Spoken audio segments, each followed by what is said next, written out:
아침의 시작을 알리는 글로벌 주식 라이브 월스트리트 모닝 브리핑 4월 16일 수요일 방송 시작하겠습니다. 여러분 안녕하세요. 저는 여도은입니다.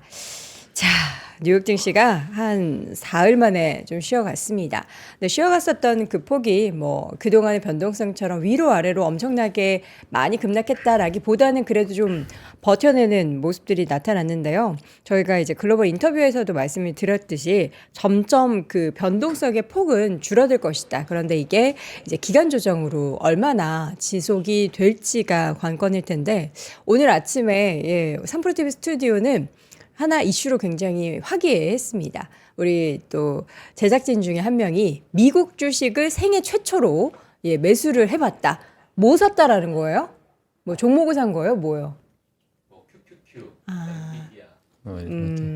두 배짜리나 세 배짜리 산 건 아니겠죠? 그런 건 아니고. 네. 최근에 제 주변에는 세 배짜리와 두 배짜리에 관심을 갖는 사람들이 너무 많아져서 저도 이제 욕심이 나죠. 당연히 이제 V자 반등, 우리 과거 코로나 때나 이런 이제 폭락장에서 담으면 수익이더라. 이런 이제 생각이 들어서 단기적인 반등을 기대하는 그런 수급이 많이 유입됐다라는 거 기사로도 여러분들 많이 접하셨을 텐데 그래도 이제 아무래도 이 변동성에 녹아내릴 수 있는 게 더 안 좋은 게 이 세 배짜리 두 배짜리는 박스권에 갇혀 있을 때가 더 안 좋잖아요. 녹아내리고 하니까 여러분도 잘 아시겠지만 그런 거 좀 주의하시면서 매매를 하시고 수익을 좀 누리셨으면 좋겠습니다. 자, 밤사이에 과연 어떤 종목들이 또 살짝 쉬어갔을까요? 엔비디아는 좀 괜찮았고 은행주들도 좀 올랐거든요. 실적 내용뿐만 아니라 자세한 내용들 저희 월가 뉴스레터 통해서 확인해 보도록 하겠고요. 이어지는 글로벌 인터뷰 삼프로TV 이코노미스트 김한진 박사님 모시고 또 지금 시점에서 우리가 혼돈에 쌓여 있을 때 명확하게 좀 세부적인 내용들 분석을 해드리도록 하겠습니다. 자, 오늘 월가 뉴스레터 YMG 박종훈 팀장 함께합니다. 어서 오세요. 네, 안녕하세요. 네, 네. 저 오늘 약간 조깅하고 온 것 같죠? 오늘 여기 앞에 네, 아디다스. 저 요새 아디다스에 좀 약간 꽂혀가지고 요새 또 그 복서들이 신는 운동화 아시죠? 발목 이렇게 목 좀 올라와 거. 있는 거. 좀 얇고. 그걸 이제 작년에 제니 그 제니 네. 그 예쁜 게 제니 하는 그 분이 또 신어가지고 약간 유행을 할랑말랑 할까 했는데 그 명품 브랜드 미우미우라는 곳에서 또 엄청나게 또 긴 그 장목의 운동화가 나온 거여서 그거 보면서 나도 살까? 사셨어요? 아직 장바구니에는 담아놨어요. 근데 이제 약간 유행을 따라가고 싶지는 않은데 그냥 내 눈에 예뻐 보였는데 갑자기 또 유행한다고 하니까 사기 싫었는데 어쨌든 요새 아디다스가 좀 핫해요. 아, 그래요? 그래서 저희가 아디다스 요새 많이 준비하는 거잖아요. 아디다스 신발 그리고 저는 제가 약간 어깨가 좁아가지고 지금 제가 M 사이즈를 입었는데도 좀 작아 보이긴 하는데 어깨 보통 한 요 정도 되죠. 저는 이제 어깨가 되게 좁은 편인데 좀 이따가 또 보여드리겠지만 굉장히 편합니다. 약간 우분 소재 같이 돼 있어가지고 되게 편해서 바로 저 여의도 공원 한강공원 뛰러 가야 될 것 같습니다. 자, 시장은 못 뛰었는데 저 혼자 뛰고 있네요. 네. 야, 저 네. 삼프로TV 제 PD님이 바로 또 링크를 또 해야죠. 예, 역시. 중요합니다. 손발이 예. 착착 맞네요. 그러니까요. 네. 좀 쉬었어요? 대단합니다. 예? 좀 쉬었어요, 시장님? 오늘 좀 쉬었습니다. 예, 한 번쯤은 숨도 한번 골라야 되니까. 네네. 고라이. 예. 숨도 골라야 고른다. 되니까 고른다. 숨을 고른다. 고른다. 예. 숨을 이제 고르고 있는 상황이고요. 빅테크들은 조금은 어제도 상승폭 자체가 상대적으로 좀 낮았는데 네. 오늘도 그렇게 크게 올라가는 모습은 보이지 않는다. 이렇게 보시면 될 것 같고요. 사실 아마존 뿐만 아니라 구글부터 마찬가지로 마이크로소프트도 지속적인 AI에 대한 투자를 하겠다라는 이야기가 나오곤 있지만은 여전히 그 AI라는 어떤 트렌드가 아직 다시 재가동되기까지는 조금 시간이 좀 걸리지 않나라고 생각이 좀 들고요. 네. 여러 가지 뉴스는 좀 나오고 있습니다만은 아직까지는 이 빅테크들은 조금은 쉬어가고 있는 상황이다. 이렇게 말씀을 좀 드리도록 하겠습니다. 지금 금융주들이 좀 실적 발표가 좀 나오다 보니까 관련된 기업들 일부 상승하는 모습이 있었고, 자, 그 외에는 너무나도 좀 개별적으로 움직였던 것 같아요. 그리고 거래량 자체가 과거보다 그 큰 앞서서 어마어마했던 그 변동성 대비해서는 거래량이 그렇게 오늘 많이 붙지 않았습니다. 붙지 않았고, 그러다 보니까 일부 종목별로 따로 좀 움직이는 모습을 보였다. 네. 팔란티어가 오늘 6% 넘게 상승을 했거든요. 근데 오늘 지수 먼저 볼게요. 지수 먼저 보고 제가 종목을 좀 보도록 하겠습니다. 지수 먼저 보게 되면 다우존스가 0.38%, 나스닥이 0.05% 하락했고 네. S&P 500이 0.17%. 그러니까 뭐 정말 소폭 하락을 하는 모습을 보였고 러셀 2000 지수가 0.12%로 정말 소폭 상승했는데 지금 장 시작될 때는 강했어요. 예, 아마 어제 10시 반에 깨어 있으셔서 시장을 보셨던 분들은 아시겠지만 오늘도 오르나? 박스권 뚫고 확 올라가나? 라는 기대감이 아마 처음에 좀 있으셨을 겁니다. 네. 왜냐면 저도 이제 그렇게 느끼면서 되게 힘이 있었다라고 느껴졌는데 네. 갑자기 이제 중반부터 좀 힘이 쭉 빠지는 예, 그런 모습 보였고 이 힘이 쭉 빠지는 그 모습 중에는 빅테크들이 먼저 좀 빠졌습니다. 네. 예, 빅테크들이 먼저 힘이 좀 빠지는 모습 때문에 전체적인 어떤 시장 분위기가 좀 빠지는 모습이 좀 있었고요. 그래서 뭐 다우존스나 뭐 나스닥이나 S&P 500이 결국에는 이제 하락 마감으로 이제 종가 마감을 했는데 이제 팔란티어 같은 경우는 좀 상대적으로 좋은 흐름을 보였어요. 이제 6% 넘게 상승을 했는데요. 지금 이 부분이 제가 말씀드린 대부분의 종목들이 아마 비슷한 흐름을 좀 가지고 있을 텐데 요 앞서서 올려가려고 했었던 요 박스권 상단을 일부 뚫은 종목들이 있고 아직까지 상단 근처도 못 간 종목들이 있습니다. 뭐 빅테크들이 보게 되면 뭐 몇 개 한번 볼까요? 빅테크를 팔란티어는 보면 진짜 V자 반등이네요. 네, 근데 이제 팔란티어는 3배짜리 없어요? 팔란티어 3배짜리는 없는 것 같아요. 팔란티어 자체가 약간 3배처럼 아니 움직이니까. 그런 거 질문하시면 안 돼요. 알았어요. 왜냐면 죄송합니다. 안 그래도 지금 레버리지 많이 쓰셔가지고 알아서 뉴스에 지금 잘하시겠죠. 난리가 났는데. 예, 맞아요. 예, 죄송합니다. 자중하도록 하겠습니다. 3배짜리 없습니다. 네. 네, 그래서 자 이게 지금 아마존입니다. 이거 네. 아마존인데요.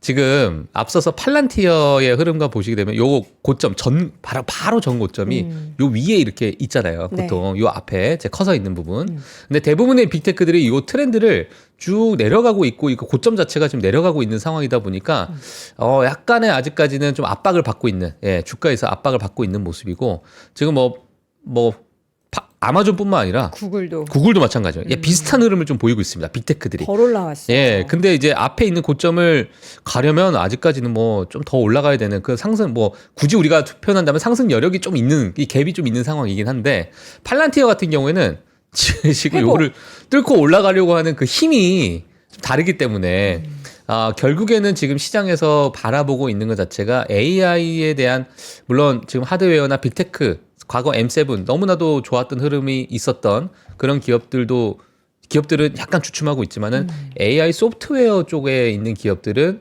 사실상 지금 어떤 AI 트렌드에 있어서 하드웨어적인 부분은 일부 약간의 좀 소강 상태를 보이고 있는 상황이고 그 반도체 칩이나 이런 것들에 대해서 일부 뭐랄까요?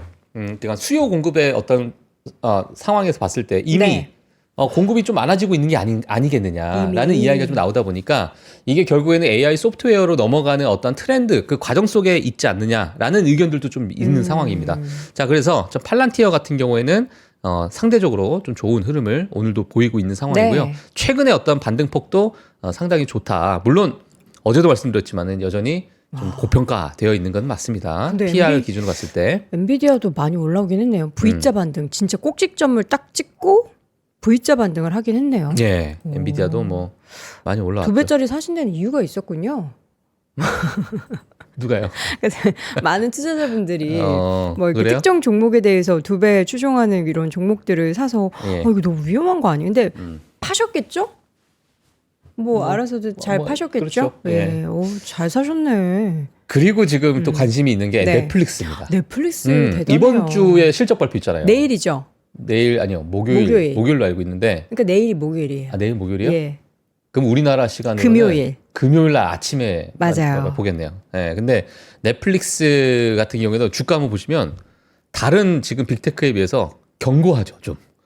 예, 좀 견고한 모습을 보이고 있고. 거의 회복했어요. 예. 그러니까 거의 회복했고 사실 관세에 있어서 일부 관세 어떤 상품에 대한 관세잖아요, 결국에는. 근데 이런 어떤 플랫폼이나 컨텐츠 관련돼서는 이게 뭐 관세에 좀 어찌 보면 좀 자유로운 기업 중에 하나이기 때문에 관세가 없죠. 예. 그래서 이제 넷플릭스도 최근에 1조 달러 클럽으로 이제 들어가게 되면서 1조 달러 클럽은 아니죠. 2배 아니죠. 정도 이제 목표를 하고 있죠. 그렇죠. 맞아요. 1조 달러까지 아니고 1조 달러를 하겠다라고 목표를 밝혔죠. 예. 그래서 지금 최근에 이제 그런 이슈가 좀 많이 있는 상황이고요. 자, 그때 흐름이 상대적으로 좀 괜찮은 네. 그런 상황이다. 자, 그래서 일부 지금 관세에 대해서 뭐 10% 보편 관세다, 뭐 20% 중국에 노출되어 있는 기업들 많이 있지만은 어찌 보면 이런 컨텐츠나 소프트웨어나 이러한 어떤 플랫폼적인 어떤 기업들 이런 기업들은 어찌 보면 이제 관세에 대해서는 좀 자유롭기 때문에 네. 그러한 이야기들 좀 보시면 될 것 같습니다. 자, 그래서 최근에 흐름을 한번 보시면 될 것 같고 오늘 제가 준비한 내용 한번 보도록 할게요. 좋습니다. 헤드라인입니다. 네. 자, 헤드라인 보도록 하겠습니다. 이번 주 실적 발표 기업들 한번 같이 보시면 될 것 같고요. 저 뱅크 오브 아메리카에서 펀드 매니저 서베이가 또 나왔습니다. 자, 4월 달에 글로벌 펀드 매니저들이 어떠한 이야기를 했는지 또는 시장에 대해서 지금의 어떤 자산을 가지고 일부 비중을 줄이고 비중을 늘렸는지 같이 좀 보시면 될 것 같고요. 지금 또 메타 플랫폼스가 아주 화두에 오르고 있습니다. 왜요? 이게 지금 과거에 2012년 또 2014년 이렇게 지나오면서 인스타그램, 그러니까 페이스북 시절 때 인스타그램을 이제 인수를 하고 왓츠앱을 인수를 하고 이러한 과정 속에서 지금 연방거래위원회와 재판을 지금 진행을 하고 있는 상황인데 반독점에 관련된 재판이 좀 진행이 되고 있어요. 근데 이 반독점에 관련된 재판에서 혹시나 연방거래위원회가 승소하게 된다면 앞으로 메타 플랫폼스의 그 인스타그램과 왓츠앱이 분사할 가능성이 좀 크다. 라는 이제 시장의 어떤 전망이 좀 나오다 보니까 그 배경에 지금 많이 쏠리고 있는 상황이고요. 사실 메타 플랫폼스가 이번 트럼프 행정부에서 일부 트럼프 행정부를 지지하는 그런 모습을 좀 보이긴 했는데 네. 뭐 여러 가지 하여튼 시장에서 과거에 메타 플랫폼은 정말 많이 두들겨 맞았었거든요. 네, 근데 이번에 메타 플랫폼스가 이런 재판 결과가 어떻게 나올지에 대해서 또는 여론이 또 어떻게 형성될지에 대해서 많은 이제 관심이 좀 있는 상황이다. 자, 이 부분 뒤에 가서 좀 자세하게 설명드리도록 하겠습니다. 네. 자, 그리고 코첼라가 또 여기저기서 또 이야기가 많이 제니. 나왔어요. 제니. 뭐 제니 그 씨가 이제 네. 거기 코첼라에서 뭐 하는 퍼포먼스를 네, 네, 보여준 거에 네. 대해서 많은 좀 너무 뉴스로 멋있어. 다루기도 했는데 이 코첼라에 참가하고 네. 아니, 코첼라를 보러 가는 많은 MZ 세대들이 있잖아요. 맞아요. 한국에서도 많이 가요. 엄청나게 많이 네. 가고 학기 중일 텐데. 미국에서는 이게 엄청나게 이제 이슈가 될 수 있습니다. 어떤 이슈요? 이 코첼라에 하는 그 티켓 가격 네. 자체가 너무 비싸서 얼마? 그거 이제 뒤에 가서 알겠습니다.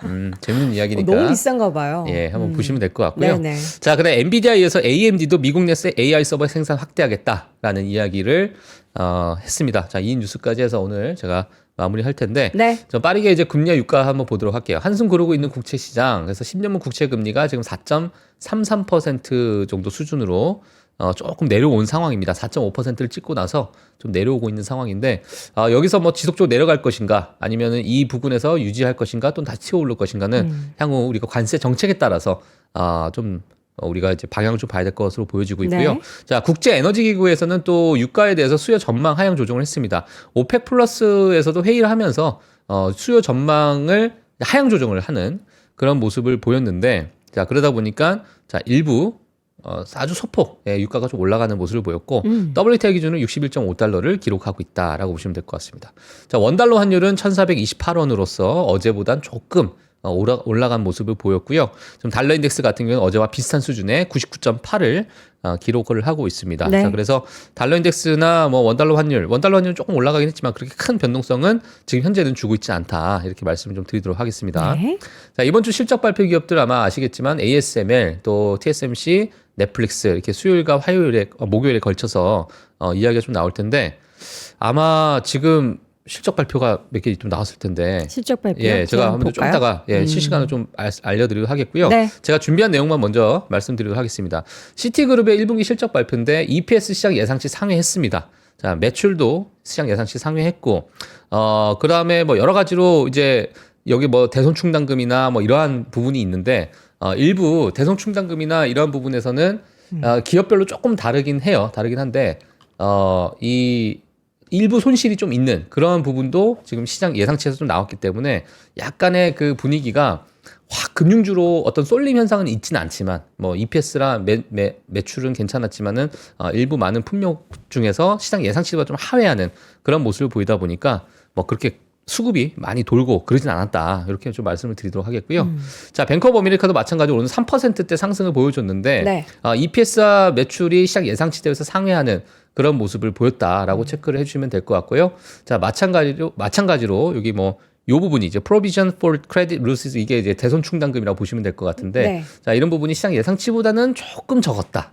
예, 하지만 오늘 주가는 좀 올라가는 그런 모습을 보였습니다. 자, 그래서 이 부분도 한번 체크해 주시면 될 것 같고. 네. 자, 존슨앤존슨도 좋은 실적 발표를 했지만 장 초반에는 좋은 흐름을 보였다가 약간 윗꼬리를 하고 좀 내려왔어요. 내려왔고 또 이제 가이던스를 제공을 했습니다. 예, 가이던스를 이번에 많은 기업들이 제공할 것인가 안 할 것인가 많은 이야기가 좀 있었지만은 존슨앤존슨은 가이던스를 제공했고요.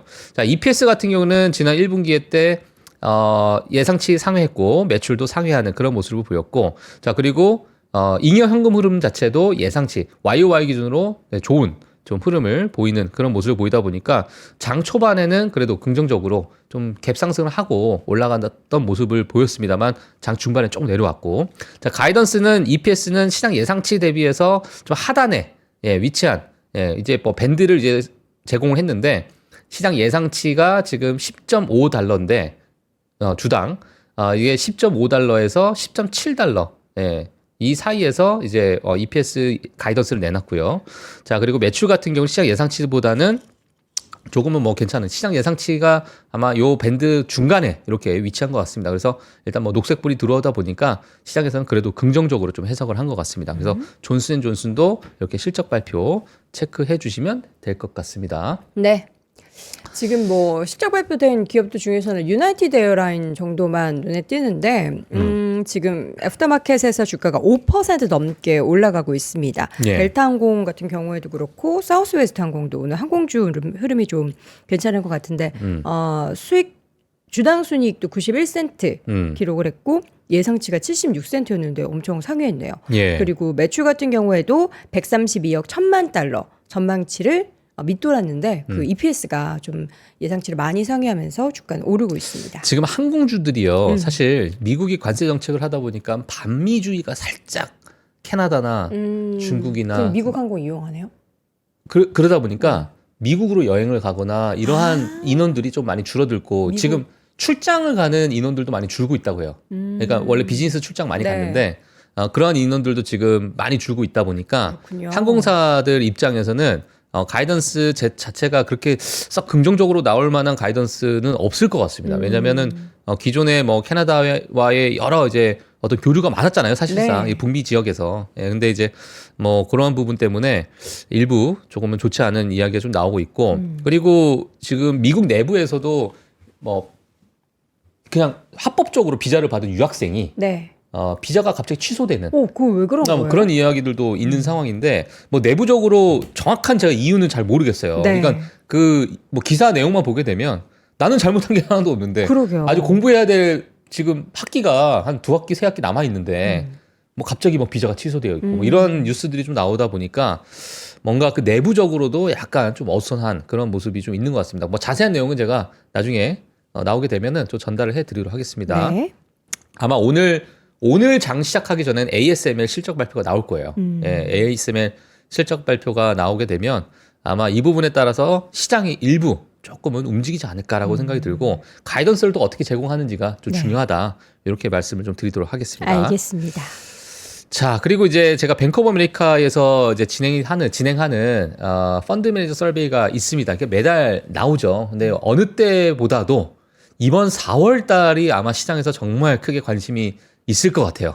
왜냐하면 4월 2일 날에 있었던 상호관세 발표 그리고 4월 9일 날에 있었던 뭐 관세 유예, 90일 유예 이런 것들이 과연 지금 펀드 매니저 서베이에서 글로벌 펀드 매니저들은 도대체 이 상황을 어떻게 생각을 하고 이 미국 주식에 대해서 비중을 어떻게 늘려가고 있고 줄여나가고 있고 그런 부분이 있어요. 물론 제한적일 수도 있죠. 왜냐하면 그러니까 이 서베이를 하는 기간 자체가 한 일주일 정도밖에 되지 않기 때문에 요즘같이 너무나도 급변한 상황은 그 일주일 내에 나오는 의견 자체가 다 반영을 할 수 없기 때문에 그렇죠. 일부 우리가 그 부분 좀 참고하고 보시면 좋을 것 같고요.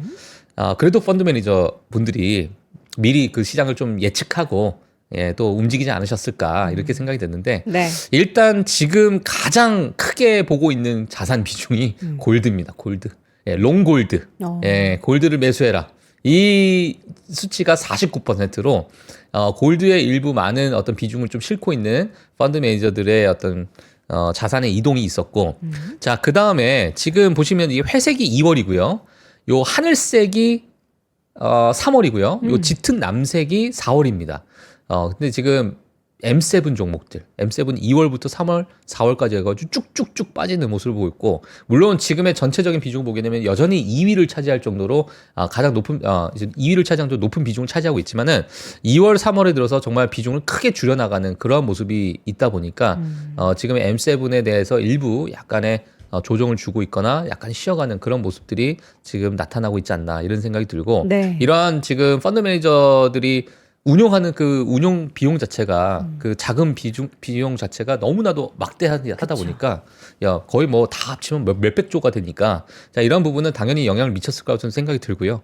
자 그리고 유럽에 대해서 이제 롱을 유럽 주식에 대해서 많이 봤었잖아요. 이게 사실 3월 달이나 2월 달 다들 기억하실지 모르겠지만 중국 주식에 대해 낙관적으로 봤었고 맞아요. 유럽 주식이 상대적으로 너무 좋다 보니까 야 이제 유럽으로 수급이 이제 옮기고 있구나 이런 얘기를 했는데 지금 유럽 주식에 대해서도 일부 줄이는 모습을 보였습니다. 이 부분은 뭐 관세 정책 때문에 많은 이제 주식 비중 좀 줄여나가는 그런 과정이 아닐까 이렇게 보여지고 있고요. 네. 자 2년물 국채에 대해서도 이제 롱을 이제 새롭게 4월 달에 들어왔다라고 보시면 될 것 같고 단기채 그리고 중국 주식은 또 확 줄어들었습니다. 3월 달에 또 긍정적으로 봤다가 지금 완전히 2%로 쭉 줄어드는 그런 모습을 보이다 보니까 일단 유럽과 중국에 대해서 긍정적으로 봤던 3월 달 대비해서 4월 달에는 확 줄어들었다. 요게 또 하나 핵심 포인트가 아닐까 이렇게 생각이 들고 금 매수가 요번 4월 달에 2월 3월 없었는데 4월 달에 야 이건 금이다 하고 다 들어가신 것 같아요. 지금 그래서. 이제 금값이 정말 사상 최고가를 또 밤사이에도 경신을 했잖아요. 예. 어제도 저희가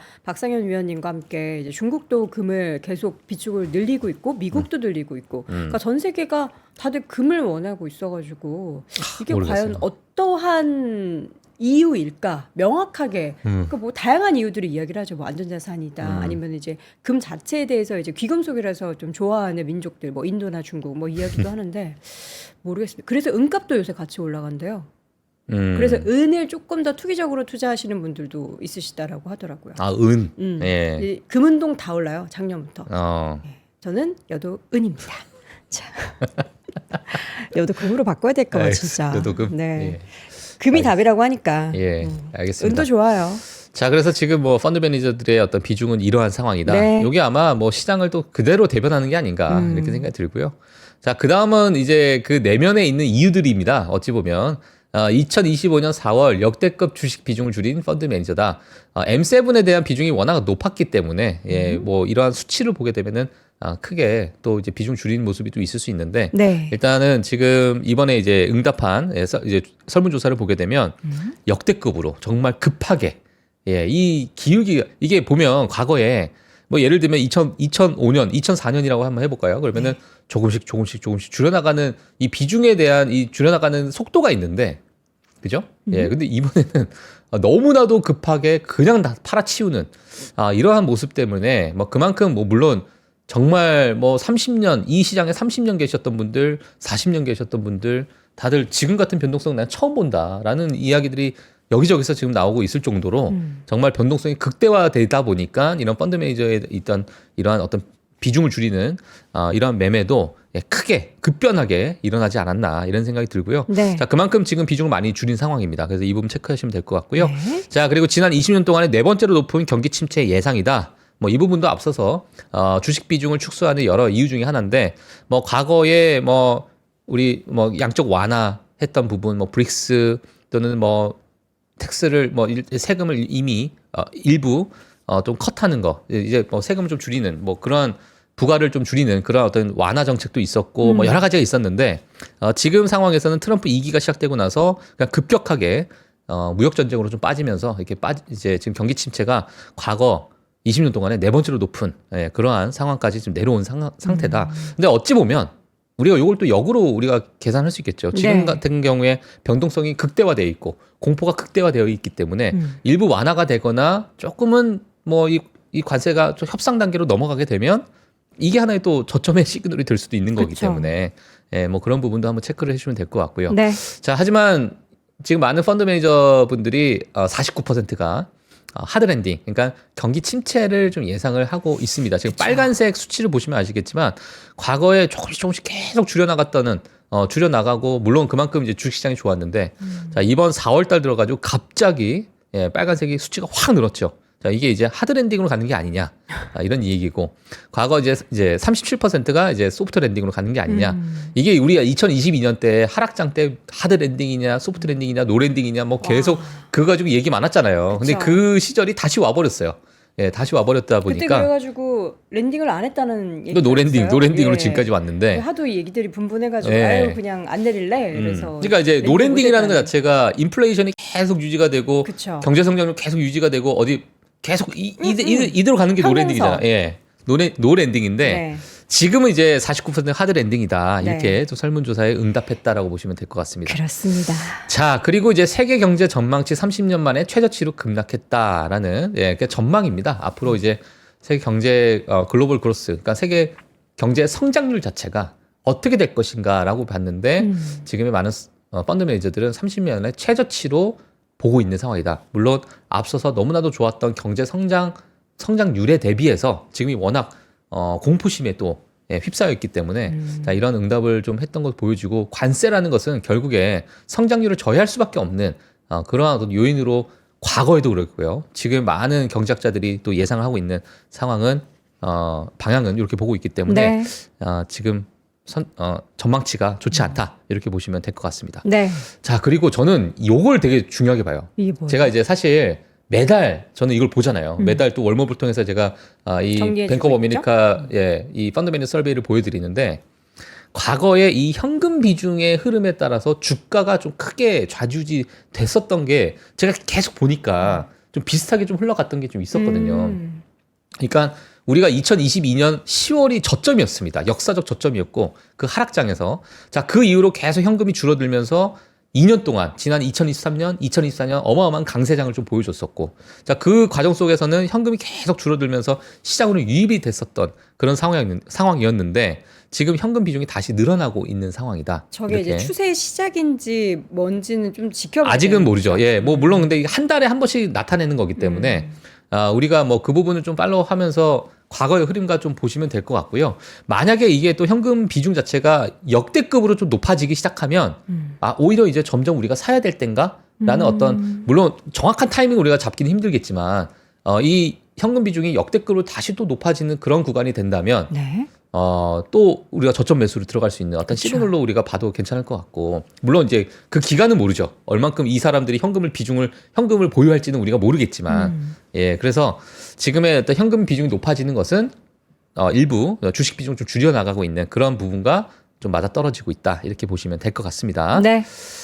자, 그리고 재미난 게 뭐냐면 LVMH가 이 명품 브랜드에서 황제로 군림했었잖아요. 에르메스가 시가총액이 넘어섰습니다. 에르메스는 비상장 기업이죠. 비상장 기업이고 LVMH가 이번 1분기 실적에 대해서 일부 좀 좋지 않은 모습을 좀 보이다 보니까 시가총액이 좀 내려왔는데 이 내려오고 에르메스는 좀 가만히 있다 보니까 에르메스가 LVMH의 시가총액을 넘어서는 그런 모습을 보였다. 이게 딱 소비의 트렌드 같아요. 그러니까 에르메스를 살 사람들은 경기가 부러지던 튀던 뭐 어떻게 되든 예. 사요. 살 맞아요. 수 있으니까. 근데 이제 LVMH는 물론 이제 뭐 고가긴 하지만 그 안에 라인업 중에서 내가 조금 이제 소비를 줄여야겠다 싶으면은 이제 안 사게 되는 그 브랜드들이거든요. 그렇게 되니까 이제 당연히 시총이 빠질 수밖에 없는 거고 또 중국 쪽에 있어서의 매출이 최근에 많이 줄어들었잖아요. 맞아요. LVMH. 아마 중국 분들은 에르메스는 없어서 못 사니까 사지 않을까. 제가 정말 패션에 대해서는 잘 모르겠지만 요돈 앵커님이 더 많이 저는 아시겠지만 사랑합니다. 요즘에 어. LVMH에서 나오는 이 브랜드들의 옷을 제가 보면 네. 이게 걸려 있잖아요. 디스플레이. 네네. 이런 표현 쓰기 좀 그렇지만 너무 좀 화려하다. 중국스러워졌어. 그게 중국 색감이나 이런 게 좀 화려하고 네. 빨간색, 뭐 민트색. 그러니까 약간의 물론 이게 젊은 층으로 간다라고 해석하시는 분들도 네네. 있겠지만 좀 뭔가 이게 우리가 소화하기가 과거에 뭔가 중후한 맛이 좀 없어지는 대표적인 것 브랜드가 같고. 이제 구찌였잖아요. 네. 구찌가 막 그래가지고 용 그림 그리고 약간 조금 잉어 그림 그리고 너무 뭔가 하여튼 근데 그런 뭐 느낌이 좀 브랜드 들어서. 입장에서는 예. 소비자들이 원하는 거를 만들어줘야 되는 게 맞는데, 맞으니까. 예. 근데 약간의- 에르메스에서는 뭐 원한다고 해서 뭐 용 그림을 그려주거나 시뻘건 걸 만들어준다거나 뭐 그러지는 않으니까. 그러니까요. 그래서 에르메스가 그만큼 견고하게 올라가는 게 아닌가? 그럼요. 클래식한 이런 느낌. 에르메스 그리고 더 중요한 건요. 이게 샤넬도 그렇고 뭐 갑자기 명품 얘기해서 죄송합니다. 이게 가격 전략을요. 몇 년 전부터 에르메스는 비슷하게 계속 조금씩 올리는데 샤넬, 루이비통, 디올 이런 데 가격들이 팡팡 올렸잖아요. 확 올라갔어요. 네, 맞아요. 그래서 사람들 생각하는 거, 이거 사는 차라리 에르메스를 사겠어. 이렇게 이제 밸류가 이제 옮겨가는 거죠. 그런 수요도 좀 있더라고요. 그럴 수도 있겠네요. 예, 저는 아직 이제 에르메스는 스카프, 예, 정도밖에 없지만 예, 예, 한번 알겠습니다. 가방을 산 그날까지 열심히 일해보도록 하겠습니다. 네, 자, 하여튼 뭐 그들만의 세상, 그 사세. 네. 요거를 여러분들이 이제 저희가 뭐 옷 얘기 그만해라, 명품 얘기 그만해라 하는 게 아니라 이렇게 트렌드라고 보시면 되는 거예요. 소비가 그렇게 상류층은 계속해서 살 수 있구나, 예, 돈이 있구나라는 거고 그 외에 지금 소비가 많이 좀 줄어들고 있다라는 것을 여러분들이 확인해 보시면 되겠습니다. 지금 LVMH 같은 경우에는 그 시가총액이 고점 대비해서 반토막이 났어요. 예, 지금 뭐 우리가 US 달러로 보게 되면은 이제 막 500빌리언 달러, 그러니까 우리나라 돈이면 한 750조 원까지 올라갔다가 네. 이게 2023년 4월이거든요. 여기 보시면 아시겠지만 주가가 지금 276달러니까 뭐 반토막까지는 아닌데 거의 반토막이죠. 거의 반토막 났기 때문에 이 트렌드 자체가 이미 예견했었고 중국 수요에 대해서 이미 부진하다라는 이야기가 요 고점 때부터 나왔었고요. 그러다 보니까 이제 계속 흘러가고 있는 상황인데 여기서 뭐 디자이너가 바뀌거나 하게 되면 또 다른 뭐 에르메스 상장돼 있네요. 뭐 그런 이야기가 좀 나오지 않을까 이렇게 보여집니다. 네, 에르메스 그러니까 샤넬이 상장 안 돼 있고 에르메스는 상장돼 있어요? 몰랐네요. 에르메스 상장돼 있다고 합니다. 그래요? 저도 몰랐습니다. 네. 에르메스. 제가 명확하게 다시 한번 보겠습니다. 우리 댓글에 네네. 지금 에르메스 상장해서 저도 바로 찾아봤는데 상장이 돼 있다라고 하네요. 지금 인베스팅닷컴에는 나오는데 유럽 시장에 예, 상장돼 있습니다. HESAY 해가지고 차라리 저는 그러면 에르메스 가방 대신 주식을 사겠습니다. 그게 낫겠죠. 알겠습니다. 자, 다음 뉴스로 네. 넘어가도록 하겠습니다. 메타 플랫폼스와 지금 FTC 간에 아까 말씀드린 것처럼 연방거래위원회와 반독점에 대한 재판이 지금 일어나고 있는데 이 반독점이라는 것은 너무나도 뭐 깃다갑게 많이 들으셨을 것 같아요. M7에 대해서 투자하신 분들은 유럽에 대해서 반독점 이슈가 있었고 뭐 디지털법이 있었고 매출의 5%를 벌금을 물리겠다, 10%를 벌금을 물리겠다. 이거 어마어마한 돈이잖아요, 사실. 자, 근데 이러한 이야기가 좀 나오고 있는데요. 지금 미국 내에서 지금 연방거래위원회와 메타 플랫폼스가 지금 한판 붙었습니다. 붙다 보니까 시장에서 좀 큰 관심이 있는 상황인데 자, 어떤 이유로 붙었는지 한번 보도록 하겠습니다. 네. 일단 페이스북, 지금 메타 플랫폼스입니다. 과거 이제 페이스북 시절이라고 좀 생각해 주시면 될 것 같고요. 과거 페이스북 때 이 재판에서 이제 인스타그램을 인수를 했었어요. 이제 인스타그램을 인수했었는데 그때 당시에 한 10년 전, 약 10년 전 더 됐죠. 인스타그램을 그 인수하는 과정 속에서 이 페이스북이 인스타그램이 우리보다 더 낫다라고 생각이 들어서 우리는 이걸 인수했다. 이렇게 이제 재판에서 진술을 했고, 자, 법정에서 제출된 이메일에서는요, 인스타그램의 빠른 성장과 페이스북의 입지에 대한 위협에 대한 우려 때문에 그때 당시에 인스타그램을 빨리 더 성장하기 전에 이 친구를 먹어야겠다라고 나는 그때 이제 의사 결정을 했다. 네. 이렇게 이야기를 했습니다.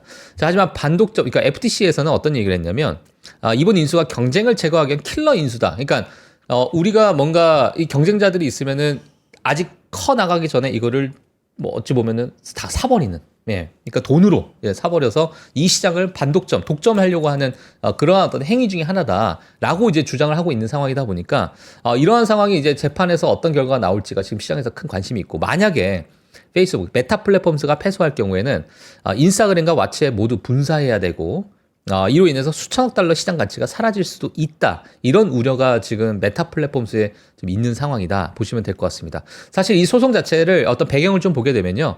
페이스북이 2012년에 신생 경쟁사 인스타그램을 인수했는데 그때 당시에 인스타그램을 인수했을 때 아마 아실 분들은 아시겠지만은 카메라 앱을 통해서 카메라를 통해 가지고 맞아요. 올렸던 그런 모습. 사진 찍는 앱으로 맞아요, 처음에 맞아요. 이슈가 됐었어요. 그게 이제 사진 찍는 맞아요. 앱인데 페이스북이 이러한 이 사진을 찍는 그 앱으로서의 그 입지를 전혀 아. 보여줄 수가 없다 아. 보니까 야 이거 안 되겠다. 인스타그램을 이걸 인수해야겠다. 그런 어떤 의사결정을 한 거죠. 그때 당시에. 잘했던 거 아니에요? 예. 지금은 인스타그램 없었으면 근데 페이스북 그때 당시는 일이 사실 없잖아요. 지금처럼 지금의 인스타그램이 아니었잖아요. 맞아요, 맞아요. 예, 그땐 정말 사진 찍어서 올리는 그런 수준의 어플이었으니까. 맞아요. 그러니까 지금의 어떤 기준점과 그때 당시의 기준점을 봤을 때 이게 뭐 어떤 독점을 하기 위한 하나의 의사결정이었나라고 봤을 때는 뭐 약간의 갸우뚱하는 그런 뭐 많은 투자자분들이 있을 것 같고요. 정말 없었으면 큰일 날 뻔했네요. 네. 인스타그램. 그리고 2014년에는 왓츠앱을 또 인수했었죠. 예, 왓츠앱 인수했었고, 자 그러다 보니까 여러 가지 어떤 반독점에 대한 이슈가 좀 나왔고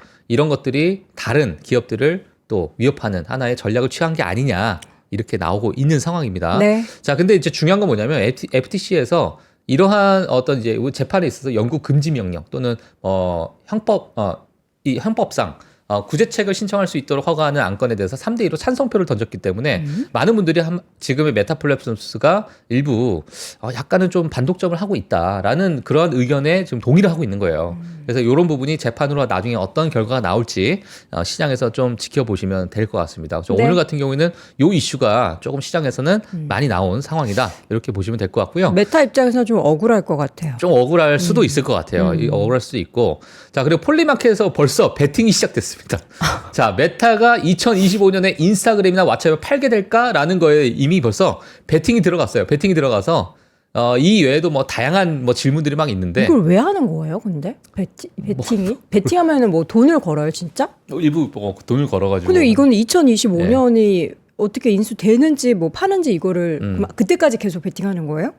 정확하게 저도 이 베팅 시스템은 잘 모르겠는데, 예, 여기서 이제 의견들이 나오는 거니까. 베팅하는 거 좋아하시네. 예, 네. 한번 저도 한번 보도록 하겠습니다. 폴리마켓 자체가 워낙 어마어마한 사람들이 여기에 들어와서 그렇군요. 예, 의견을 제시하다 보니까 네. 뭐 그 부분 봐야 될 것 같고 네. 이 베팅이 어떻게 수익이 어떻게 되는 건지는 제가 그 내부적인 어떤 시스템을 잘 모르겠는데 나중에 한번 제가 공부 한번 해보도록 네, 하겠습니다. 네. 폴리마켓에서.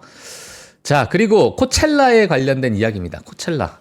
지금 누가 과연 코첼라를 감당할 수 있겠는가? 네. 뭐 요 이제 기사가 나왔고 뭐 국내에서도 많은 이제 아티스트가 가서 이제 코첼라 공연을 했고 뭐 제니 씨가 뭐 그 중에 한 분이 됐던 것 같고 자 근데 이게 지금 어떤 이슈가 있냐면요 빌보드에 따르면 2025년 코첼라 일반 입장권 구매자의 60%가 선불 결제 방식 그러니까 바이 나우 페이 레이터를 통해서 티켓을 구매하고 있다. 그러니까 지금 이 입장권 구매자가 빚을 내고 대출을 받아서 가고 있는 겁니다. 아, 이게 돈이 저만큼의 소비 능력이 있어서가 아니라 없는 거예요. 또 젊은 층이다 보니까 너무 비싸고 그러다 보니까 일단 내가 가고 네. 이거를 내가 12개월 할부로 하든 뭐 2년 할부를 하건 12개월 동안 할부할 정도요? 뭐 예를 들면 네. 뭐 6개월을 하든 뭐 각자의 어떤 상황에 따라서 할부하겠지만 일단 돈을 내고 네. 내가 요거를 뭐 일부 이자를 내가 내더라도 대출을 받아서 간다는 거죠 결국에. 근데 이게 지금 2009년에 비해서 18%가 크게 증가한 수치다라는 거고요. 지금 참석자는 최소 49.99달러 선불로 지급하고 41달러의 수수료를 지불한다고 합니다. 나머지는 몇 달에 걸쳐서 나눠서 지불하는 거예요. 그러니까 수수료가 이제 41달러인데 이 트렌드가 너무나도 확산이 되니까 지금 이 선불 결제 방식을 하고 있는 뭐 어퍼몰딩스나 뭐 여러 기업들이 있어요. 클라나나 뭐 그런 기업들이 있어요. 바이 나우 페이 레이터 이러한 기업들의 수수료가 급증을 하고 있는 겁니다. 네. 근데 이게 코첼라뿐만 아니라 그 외에도 뭐 여러 가지 그 아트 페스티벌이 많이 있잖아요. 뮤직 페스티벌 정말 많고 그러다 보니까 이제 이러한 어떤 트렌드가 지금 확산이 되고 있는 상황이다. 네. 이렇게 보시면 될 것 같고요. 자, 그래서 지금 거의 뭐 10만 명 정도가 참석할 것으로 예상되고 있고, 뭐 수수료만 400만 달러 이상의 수입을 올렸는데, 참고로 이게 2015년 때는 375달러였는데요. 지금은 649달러라고 합니다. 근데 이거는 교통비, 식비, 숙박비 다 제하고 나서 티켓값만 649달러고. 이게 보통 코첼라가 한 이틀, 3일 하지 않아요? 더 길게 예, 해요. 금, 토, 일 뭐 이렇게 네, 보통 하는데 길게 한 하는데. 6일 동안 하네요. 6일 거기에 동안. 뭐 숙박을 하고 먹고 하면은 뭐 개인당 쓰는 비용 자체가 뭐 1,000불, 뭐 1,500불까지도 올라간다. 더 심한 사람은 뭐 더 1,000불이 뭐예요? 한 2,000, 3,000불까지 올라갈 수 있는 그런 상황이고. 네. 그래서 지금 선결제 시스템이 빠르게 성장하고 있다라는 이야기. 이러한 트렌드가 지금 젊은 층에서 어마어마하게 확산되고 있다라는 이야기가 지금 나오고 있습니다. 그래서 네. 한쪽에서는 우려하고 있어요. 이런 친구들이 이제 대출을 받아서 그러니까요. 이 어떤 현금 흐름이나 빚에 대한, 그러니까 대출도 빚이잖아요. 본인의 그렇죠. 빚인데 이런 거에 대해서 약간의 너무 경각심이 없이 막 지출하는 거 아니겠느냐라는 우려가 또 하나가 있고, 한쪽에서는 자 이러한 기업들 돈 많이 벌겠네라고 하는 그러한 어떤 방향이 있기 때문에 이거는 뭐 우리 투자자분들이 각자 또 근데 해석하시면 될것 어쨌든 같습니다. 수수료를 받아서 수익이 난다라고는 하지만 그러니까 페이 레이터 했는데 그 레이터에 페이를 하지 못하게 예. 되면은 그 회사는 안 좋아지는 거 아니에요? 파산할 수 있는 거 아니에요? 뭐 그럴 수도 있죠. 네. 예. 그러니까 이게 그러니까 그런 마냥 트렌드가 수수료 받는다고 좋아할 게 아닌 것 같아요. 예. 지금 뭐 엔비디아 관련된 이야기가 좀 예, 나오고 지금 있는데. 저도 막 찾아보고 있는데 예. 뉴스가 딱히 없어요. 지금 애프터마켓에서 4% 가까이 하락하는데 저도 그래서 엔비디아 뭐 새로운 악재가 터졌나 하는데 그런 게 아직 저는 발견하지 못했거든요. 네, 제가 그러면은 잠깐만요.